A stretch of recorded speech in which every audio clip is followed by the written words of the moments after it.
દાદા ભગવાનના અસીમ જય. નિરાકુરતામાં આવે છે. પોતાનું ધાર્યું ના બને ત્યારે પણ એ નિરાકુરતામાં રહી શકે અને ધારેલું થાય ત્યારે પણ નિરાકુરતામાં રહી શકે. એટલે આત્માના અનુભવમાં આ નિરાકુરતા ઉત્પન્ન થાય છે. અને આ બધા અનુભવ કરવા માટે સૌથી સહેલો અને સરળ રસ્તો જે છે કે અનુભવી પુરુષ એમની કૃપાથી જ આપણને પણ આ અનુભવ આપમેળે થઈ જાય છે.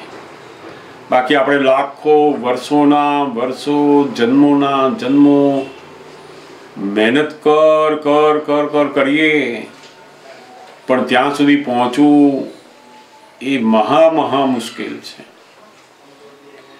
એટલે બહુ સુંદર એમની જે વાત છે કે આત્માનો અનુભવ કેવી રીતે થાય, આત્માનો અનુભવ કોને કહેવાય, એના વિશે આપણે આ થોડીક વાતો કરી. તમારામાંથી કોઈને પ્રશ્ન હોય તો જરૂરથી આમાં પૂછી શકાય. બીજા પ્રશ્નો છે પણ પછી લઈશું આપણે. હા, જરૂર પૂછો.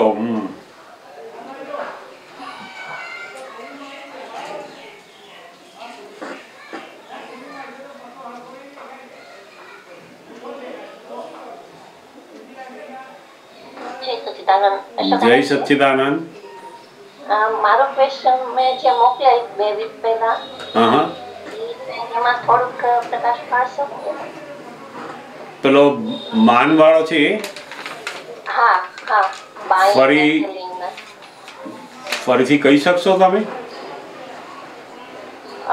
એટલે મને બહુ શ્યોર નથી, કારણ કે એમ મેં સાંભળ્યું એક સત્સંગમાં કે આપણે માન ખરીદ બાળીને સેલ કરી શકીએ, કોઈનો ઈગો.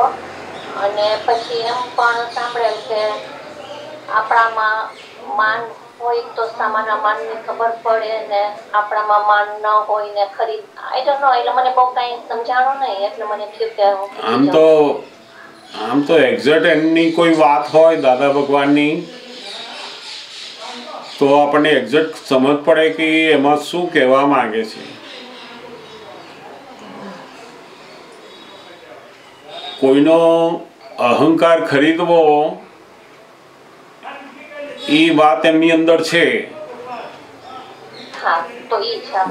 કોઈનો અહંકાર ખરીદવો એટલે શું?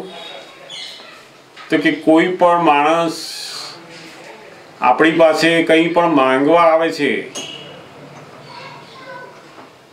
માંગવું એ પોતાનો જે અહંકાર છે એ બહુ જ ડાઉન કરે ત્યારે જ કોઈ માંગી શકે. જેમ કોઈ પણ ભિખારી હોય, કોઈ સામાન્ય માણસો હોય, જે લોકો પોતાની જરૂરિયાત છે એ વસ્તુ એમને પ્રાપ્ત થયેલી નથી અને એ આપણી પાસે માંગતા હોય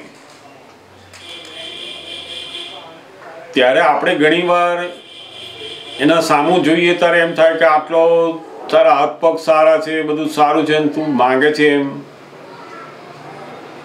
પણ ખરેખર માંગવું એ તો બહુ મોટી એના અહંકારને ડાઉન કરે ત્યારે જ કોઈની પાસે હાથ લંબાવી શકે. એ સિવાય તો કોઈ લંબાઈ શકે નહીં. કેટલાક માણસો પછી માંગવામાં એવા ટેવાઈ જાય ખરા, પણ જે શરૂઆત છે કેવી હોય તો કે પોતાનો અહંકારને ડાઉન કરવો પડે. માંગતા એની અંદર જબરજસ્ત એની અસર થાય. કેટલાય લોકોની સામે હાથ જોડીને માંગવું, હાથ લંબાવવો, એ તો બહુ જ એનો અહંકાર ડાઉન કરવો પડે. અને જ્યારે આપણે એવા કોઈ માંગતા આયા અને આપણે એને કંઈ પણ આપીએ છીએ એ વખતે, ત્યારે બહાર પેલી વસ્તુ આપીએ છીએ, જોડે જોડે એનો અહંકાર આપણે ખરીદીએ છીએ. દાદા ભગવાન શું કહેવા માંગે છે કે વેપાર બંને બાજુનો હોય છે. તમે જે વસ્તુ આપો છો જોડે જોડે એનો અહંકાર ખરીદો છો અંદર.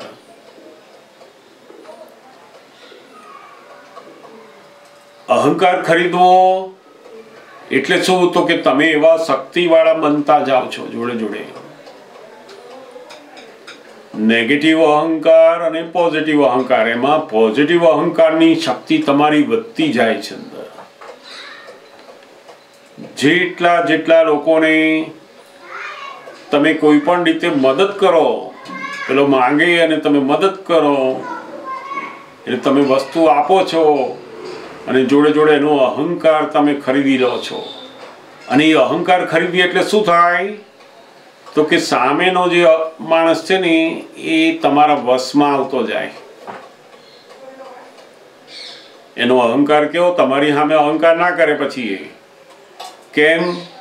તો કે તમે એનો અહંકાર ખરીદી લીધો છે. જેમ તમારા જોબની અંદર કામ કરનાર માણસો હોય અને કોકને તમે થોડાક જરૂરિયાત હોય ને માંગે પૈસા આપો એને કે લે ભાઈ તારું કામ બતાવીએ એટલે હું તને હેલ્પ કરું. તો જેવી તમે હેલ્પ કરી એને એટલે એમાં શું થાય? તો કે તમે પૈસા આપ્યા કે વસ્તુ આપી કે કશું એરેન્જ કરી આપ્યું એટલે એનો અહંકાર તમે ખરીદી લીધો. એટલો પછી તમારા સામું કંઈ બોલવાનું આવે ને તો એ નહીં બોલી શકે. કેમ? તો કે તમે એનો અહંકાર તમે ખરીદી લીધો છે. હવે એને વસ્તુ લીધી, તમે એનો અહંકાર લીધો છે. એટલે એ માણસ પછી તમારા અંદરમાં ધીમે ધીમે આવતો જ જાય. એટલે લોકો વસ્તુ આપે છે અને અહંકાર ખરીદે છે. એમ કે એમનેમ કશું થતું નથી. આ બધું દરેક વ્યક્તિ એને મદદ કરે છે ને જોડે જોડે એનો અહંકાર ખરીદે છે. જ્ઞાની પુરુષ અને જેને સમ્યક દ્રષ્ટિ પ્રાપ્ત થયા પછી એને તો સંભાવે નિકાલ કરવાનો આવ્યો. હવે એને આપવાનું મન થયું આપ્યા, ના આપવાનું મન થયું ના આપ્યા. એ બંનેમાં એનો તો સંભાવે નિકાલ જ રહ્યો. પછી એને અહંકાર ખરીદવાનો એ રહ્યો જ નહીં, વસ્તુ આપવાનું રહ્યું નહીં. એને તો સંભાવે નિકાલમાં આવ્યા એટલે એમને હવે એ રહ્યું જ નહીં. આ તો બધું સમજાય ને? જ્ઞાન પ્રાપ્ત કર્યા પછી આપણે કોઈને પણ મદદ કરીએ છીએ એ પણ પેલાનો જે હિસાબ છે એના અધીન થઈ જાય છે અને આપણે એમાં સંભાવે નિકાલ કરીએ છીએ. અને કોઈને મદદ નથી કરતા એ પણ સંભાવે નિકાલ છે. એની જોડેના ઋણાનુબંધ જેવા લઈને આવ્યા છે એ ઋણાનુબંધના આધારે આપણી ફાઇલ નંબર 1 એની જોડે વર્ત્યા કરે છે.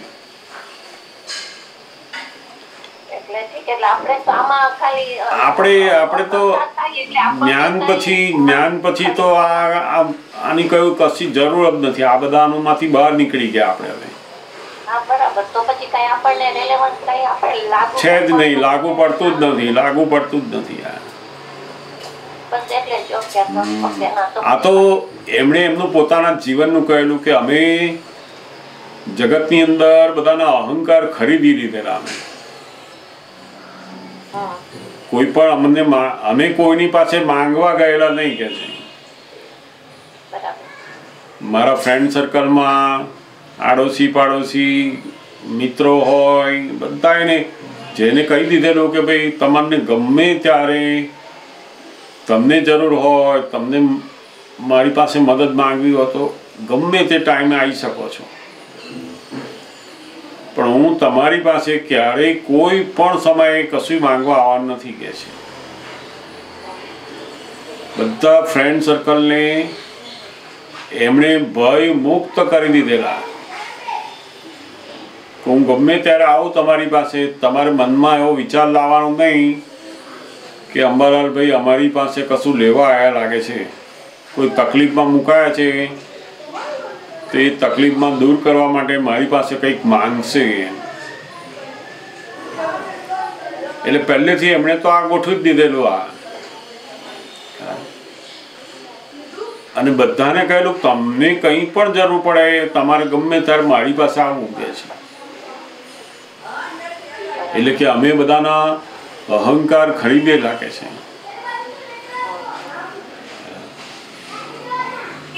સમજણ? પણ આ જ્ઞાન પછી આપણને એ લાગે વળગતું નથી આ બધું. બરાબર છે ને. આ તો મને થયું કે પૂછી જો કદાચ મારે ડે ટુ ડે લાઈફમાં કઈ જરૂરી હોય તો મને એનો ના આપણે તો બિલકુલ આ જ્ઞાન પ્રાપ્ત થયા પછી તો હવે આ બધા વ્યવહારો હવે સંભાવે નિકાલમાં આવી ગયા. આપણે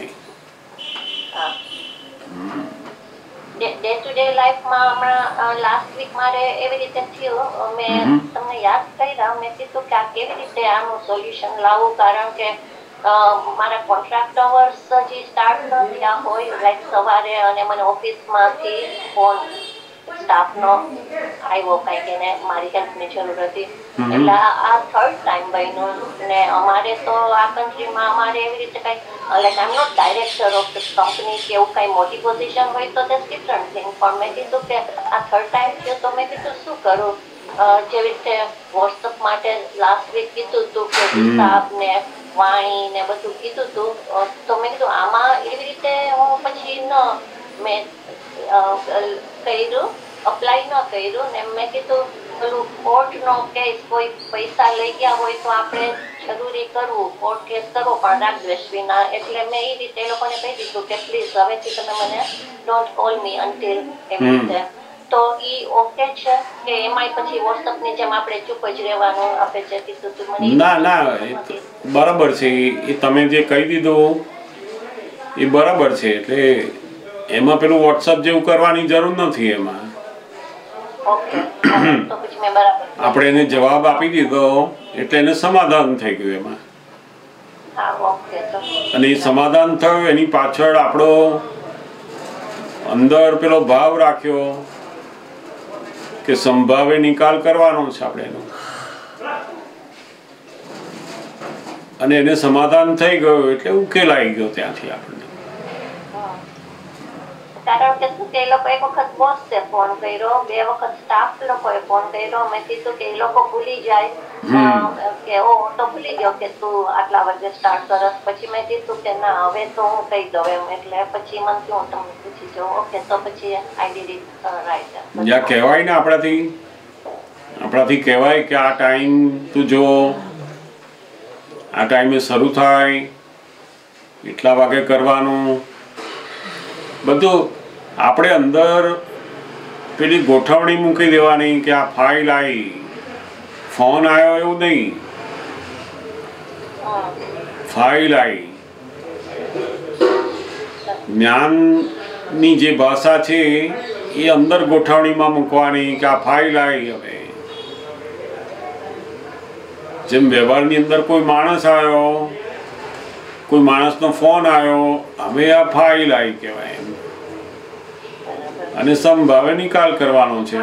પછી આપણા ફાઇલ નંબર 1 એની જોડે શું કરે છે તમારે જોયા કરવાનું.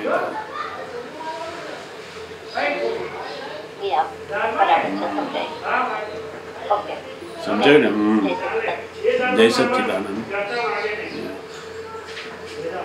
પૂછો, બીજા કોઈને પણ પ્રશ્ન હોય તો જરૂરથી પૂછી શકાય.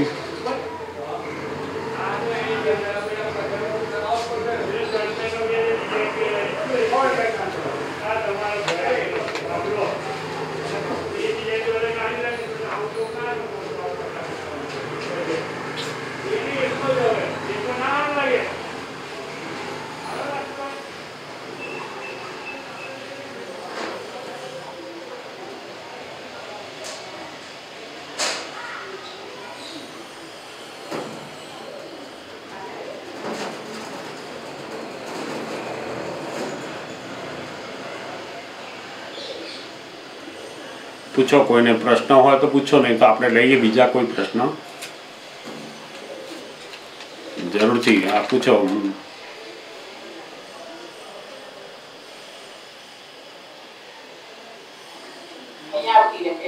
જય સચ્ચિદાનંદ અશોક કાકા. હા, જય સચ્ચિદાનંદ.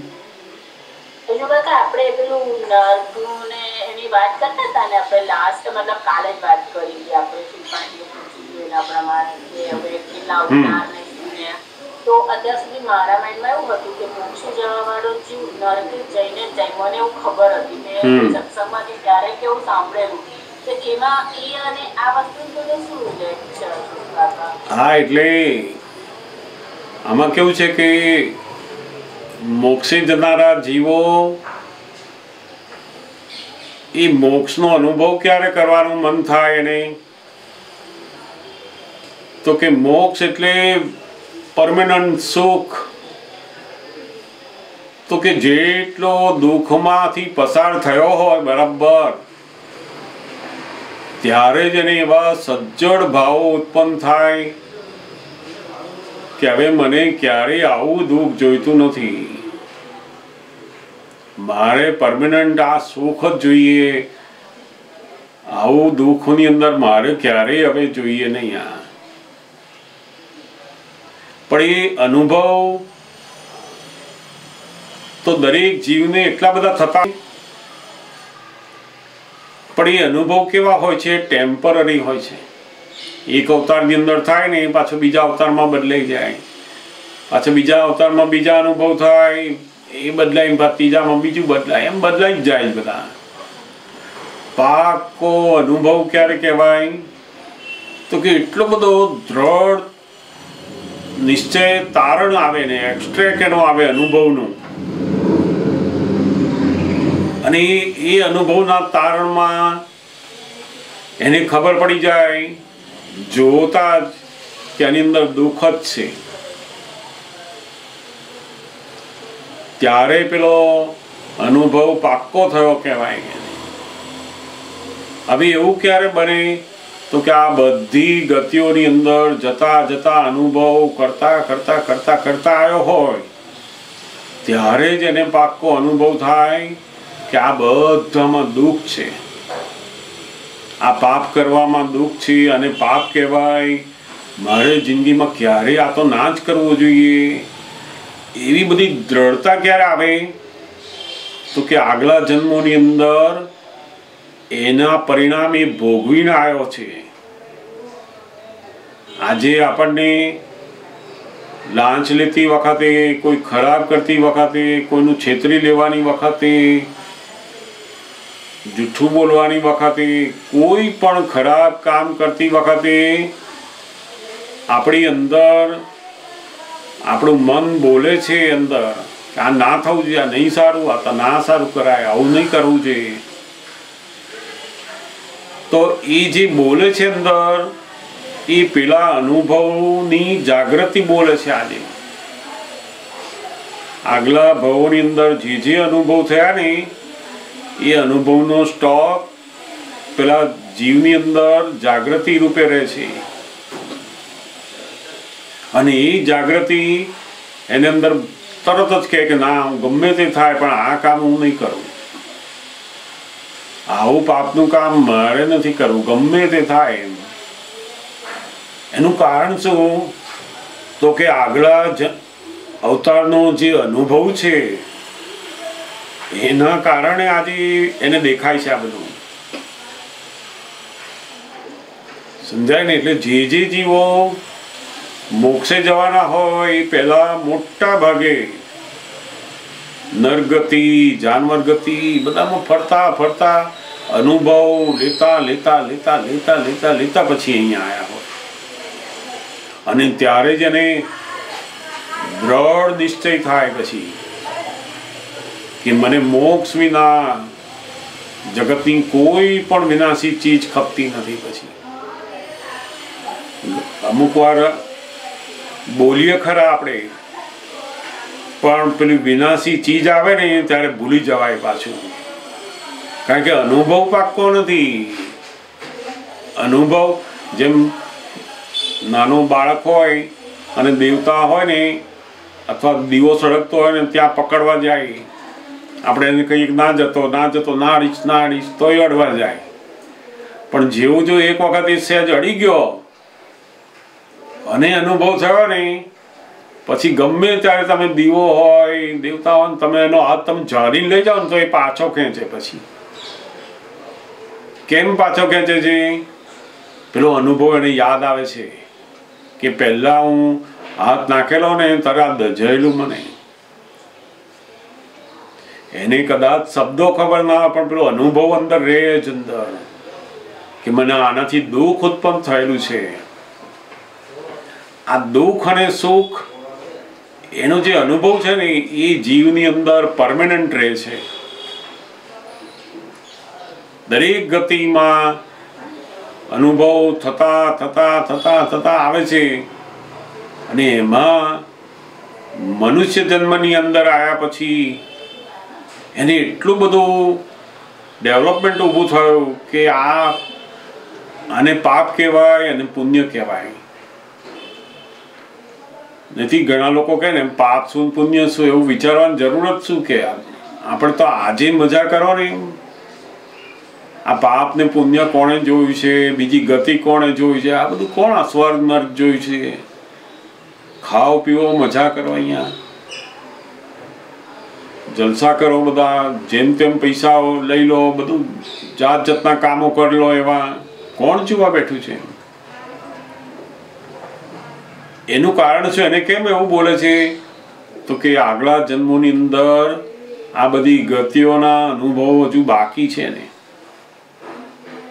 જ્યાં સુધી જે જીવને આ અનુભવ થયા નથી એને જાગૃતિ ઉત્પન્ન થાય જ નહીં કે આને પાપ કહેવાય અને પુણ્ય કહેવાય. આ મારાથી થાય, આ મારાથી ના થાય. અને ધીમે ધીમે અનુભવ એટલો બધો પાક્કો થાય કે એને વિચાર આવે ને ત્યાંથી જ પાછો પડે. કામ કરતી વખતે નહીં પણ વિચારથી જ પાછો પડે કે નહીં મારે આ વિચાર પણ ના જ હોવો જોઈએ. તરત જ એને પેલો અનુભવ એ જાગૃતિ રૂપે તૈયાર થાય છે અંદર.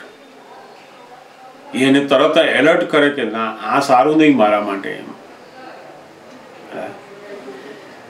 એટલે બધા જ મોક્ષે જનારા જીવો એ મોટા ભાગે 99% આ બધી ગતિઓના અનુભવ મેળવીને પછી જ આવ્યા હોય. અને એમાંય જે લોકો તીર્થંકર ભગવાન થવાના છે એ તો અવશ્ય એ ગતિમાં જવાના બધા. કારણ કે એ તો એટલા બધા અનુભવ ધારણ કરી શકે એવી શક્તિ લઈને આવ્યા હોય પાછા.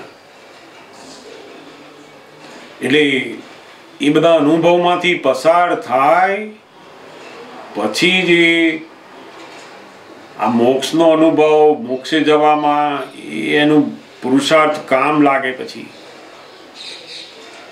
નહીં તો જ્ઞાની મળ્યા હોય, માર્ગ મળ્યો હોય ને તો પણ એનો જે પેલો પૂર્વભાવના જો અનુભવ કાચા હોય એટલે પાછો પૈસા જુએ, મોજ શોખ જુએ, વસ્તુઓ જુએ, સ્ત્રી પુરુષ જુએ એટલે એમાં પાછું પડી જાય. એ પડી જાય છે એનું કારણ શું? તો કે પૂર્વભાવની અંદર હજુ આના પરિણામ એને ભોગવ્યા નથી. નહીં તો એને જાગૃતિ ઊભી જ થઈ જાય અંદર. એટલે આ મોટા ભાગના બધા જ જીવો નરગતિના અનુભવ કરે અને એવા અનુભવ કરેલા હોય કે જે અનુભવ જાય જ નહીં એટલા બધા સજ્જડ થઈ ગયા હોય પછી જે મોક્ષ માર્ગના રસ્તા ઉપર આવે છે. એ ડેવલપમેન્ટ છે એનું. એટલે ડેવલપમેન્ટ વગર તો એની મોક્ષની ઈચ્છા ના થાય. અને પ્રાપ્ત થયેલા હોય જ્ઞાની કે બધું તો એને કઈ એટલું બધું લાગે નહીં કે આમાં શું સમજવાનું, આ શું કરવાનું. અત્યારે તો ખાઓ પીવો, મજા કરો, પૈસા કમાઓ, મજા કરો, બંગલા ગાડીઓ લાવો, એમાં જ એનું મન જાય. તો કારણ કે પૂર્વભાવના અનુભવ નથી હજુ. એટલે દાદા કહે ને અમને તો આ જ્ઞાન નહોતું થયું એ પહેલા અમને તો તો એટલું બધું આ સંસારનો બોજો લાગે અમને કે આ લોકો કેવી રીતે સુખ ભોગવતા હશે આ બધામાં. આટલા બધા દુઃખોની અંદર માણસ શાંતિથી જમે છે, સૂઈ જાય છે, મજાથી ખાય છે, પિક્ચર જુએ છે, ફરે છે. કેમ ના ફરતા હશે કે છે? કારણ કે એમનું જે ડેવલપમેન્ટ છે ને એ પેલા અનુભવ વાળું છે બધું. એટલે એમને સંસારની દરેક ક્રિયાની અંદર જે પરિણામ છે એ બહુ મોટા મોટા દેખાય છે એમને તો. અને આપણને ઓછા અનુભવ હોય એટલે વાર લાગે. આપણને જ્ઞાની કહે તો હજુ ના દેખાય નહીં. જ્ઞાની આપણને કહે કે આ દેવતા છે ફરી અડીશ નહીં આવે તોય આપણે અડવાના પાછા, કારણ કે અનુભવ નથી થયો હજુ. એટલે દાદા ભગવાન અમને લોકોને કહેતા નહીં કે મારે તો તમને જે સમજાવવાનું છે મેં સમજાવી દીધું, હવે બાકીની જે સમજ છે એ તમને સંજોગો આપશે કે છે. બાકી જે સમજ રહી એ કોણ આપે? હવે સંજોગો આપે. ને સંજોગો જે શીખવાડે ને એ પછી ક્યારેય જાય નહીં. જેમ એક ફાધર હોય ને એના છોકરાને કે આવી રીતના પૈસા ના વાપરીશું, આવું ના કરાય, આવો ધંધો આમ ના કરાય. પેલા છોકરા લાગે મારા બાપાને કંઈ સમજણ પડતી નથી, મને મારું કામ કરવા દેતા નથી, કારણ કે એને આજના જમાનાનું બધું દેખાય. હવે એના ફાધરને એનો જે અનુભવ છે એ અનુભવની જાગૃતિ એને કહેતો કે આ ખોટો એકદમ આટલા બધા સાહસ કરે છે એની અંદર. પેલો માને નહીં એ વખતે. તે બધું એના ધાર્યા મુજબ એનું મન કેમ કરે ને, અને પછી જ્યારે એમાં લોસ જાય ને અનુભવ આવે ને એ અનુભવ એ સાચું જ્ઞાન એને થયું કહેવાય. એના ફાધર એને સમજાવતા હતા એ જ્ઞાન એને કામ લાગ્યું નહીં. એવું દાદા ભગવાન કે અમે સમજાવીએ ને કે ઘણાને એ જ્ઞાન કામ લાગે નહીં. અમને ખબર હોવું પડે કે હમણાં એને નહીં કામ લાગ્યા કે છે, પણ જ્યારે સંજોગોમાં એ આવશે ત્યારે આ વાત એને સમજાશે અને પછી એનું જ્ઞાન બનશે. એનું ખ્યાલ આવે છે ને. એટલે આપણે જેમ જેમ બધી વાતો સાંભળીએ ને પછી સંજોગોમાં આવીશું ને ત્યારે એનું પેલું જ્ઞાન બનશે કે આ કરવા જેવું, આ નહીં કરવા જેવું, આ કરવાથી શું થાય છે, આ કરવાથી શું થાય છે, આનું બધું જ ખબર પડશે પછી. એટલે જ કહેવાય છે ને કે આ દુનિયામાં મોટામાં મોટા જ્ઞાની એક જ છે કે જે સંજોગો છે. સંજોગો માણસને જે શીખવાડે ને એ ક્યારેય ભૂલે નહીં, પછી આખી જિંદગી ભૂલે નહીં. પછી કોકે કહેલું હોય, શીખવાડેલું હોય ને તો ભૂલી જાય, પણ આ સંજોગોએ શીખવાડેલું હોય ભૂલાય નહીં, ક્યારેય ના ભૂલે પછી. એટલે બધા જીવો આ નરગતિ, જાનવર ગતિના અનુભવમાંથી પસાર થતા થતા થતા મનુષ્યની અંદર આવે અને ત્યારે જ એને મોક્ષની ઈચ્છા, આત્મજ્ઞાનની ઈચ્છા બધી સમજણ પડે. શું કાકા આપણે તમે કહો છો ને સંજોગો બધું આવી રીતે શીખવાડે, તો ઘરમાં બધા જ વ્યક્તિએ જ્ઞાન લીધેલું હોય. મારી મમ્મીના ઘરે પણ અને મારા સાસરે પણ બધાએ જ્ઞાન લીધેલું છે, પણ દરેકની દાદા પ્રત્યેની ચાહત અલગ હોય. એનાથી સમજણ પડી જાય એ અલગ વસ્તુ છે. દાદા પ્રત્યે જે પ્રેમ હોય ને એ અલગ હોય, એ અલગ હોય. તો એ બધાને સંજોગો શીખવાડે, એ સંજોગો જ શીખવાડે. એનું ડેવલપમેન્ટ જેમ બહુ તાપનો બરફભર જબરજસ્ત અનુભવ થયો હોય ને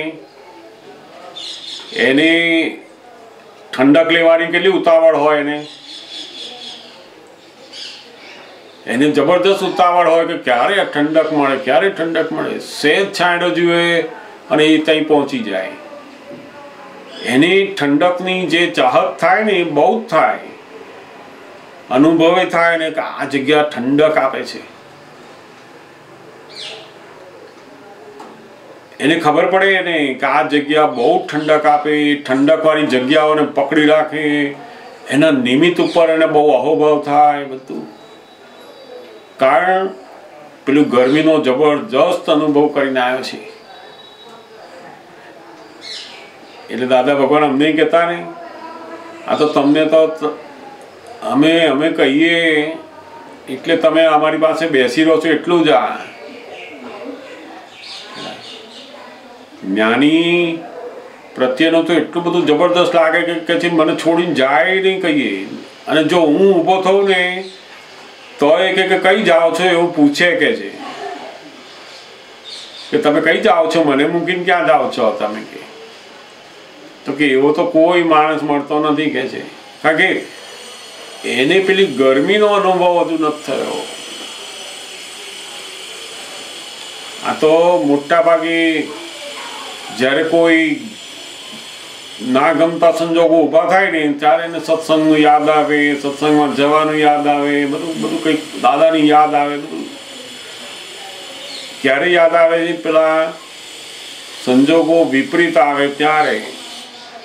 અને બાકીનું જે યાદગીરી છે કેવી છે? નોર્મલ છે, એની પાછળ પડતા નથી. એટલે 50 જણ હોય ને તો 50 જણને દાદા ભગવાનનો, સત્સંગનો, આપતાપુત્રોનો જુદી જુદી ચાહત હોય એમની. કારણ કે એનું ડેવલપમેન્ટ એવું છે, એમાં એનો દોષ નથી.